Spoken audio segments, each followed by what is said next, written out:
पावसाच्या बातम्यांकडे वळूया तर ठाण्याच्या वंदना बस डेपोच्या बाहेर पाणी साचल्याने वाहतुकीसाठी अडथळा निर्माण झालाय। नागरिकांना साचलेल्या पाण्यातून वाट काढावी लागतेय। ठाण्याच्या वंदना बस डेपोच्या बाहेर पाणी साचलेलं आहे, त्याच्यामुळे वाहतुकीसाठी अडथळा निर्माण झालाय। गणेश थोरात आमचे प्रतिनिधी अधिक माहिती देतील। गणेश,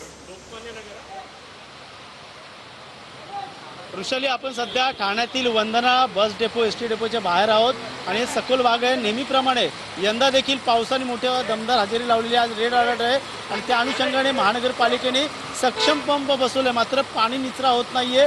मोठ्या प्रमाणात नागरिकांना इथं अडथळा निर्माण होत आहे। वाहतुकीसाठी देखील हा रस्ता जो वाहनधारकांना या ठिकाणी जाताना येताना गाड्या अनेक अडकून पडत आहेत। पाहिलं गेलं तर ठाणे महानगरपालिकेच्या वतीने सक्षम पंपची यंत्रणा केली, मात्र पाणी जे आहे ते निचरा होताना दिसत नाहीये। पूर्णतः या ठिकाणी पाहायला गेलं तर ठाणे महानगरपालिकेच्या वतीने अनेक लोक कामाला लावले, मात्र राष्ट्रवादी शरदचंद्र पवार पक्षाच्या वतीने देखील ठाणे शहर अध्यक्ष मनोज प्रधान स्वतः या पाण्यामध्ये उतरलेत। स्वतः त्यांनी या ठिकाणी बदलते ठाणे अशा प्रकारच्या व्यक्तीला सांगून या ठिकाणी मेसेजचं काम करत आहे। या ठिकाणी पुन्हा पाणी साचलेले अनेक या ठिकाणी वृद्ध लोक आहेत, त्यांना रिक्षा करून तुम्ही हात करून पुढे घेऊन जात आहेत, कसं बघतं साहेब? 6 जून पासून आम्ही वारंवार बोंबलतोय की नाले सफाई झाली नाहीये। 10 कोटी रुपये तुम्ही नमूद केले नाले सफाई करता, पण नाले सफाई झाली नव्हती। पण सांगूनही काही फरक पडला नाही।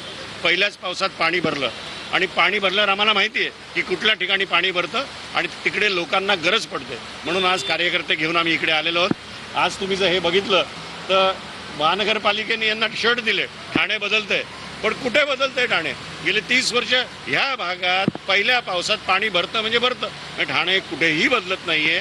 आणि लोकांना आता आत्मपरीक्षण करण्याची गरज आहे की गेले 35 वर्ष सत्ता दिल्यावर ठाणे कुठे बदलतंय, काहीतरी बदल घडवा। नक्कीच नाली सफाई झाली नाही असं तुमचं म्हणणं आहे। एकीकडे झाडं देखील मोठ्या प्रमाणात पडतात, 50हून अधिक झाडं 4 दिवसात पडलेत।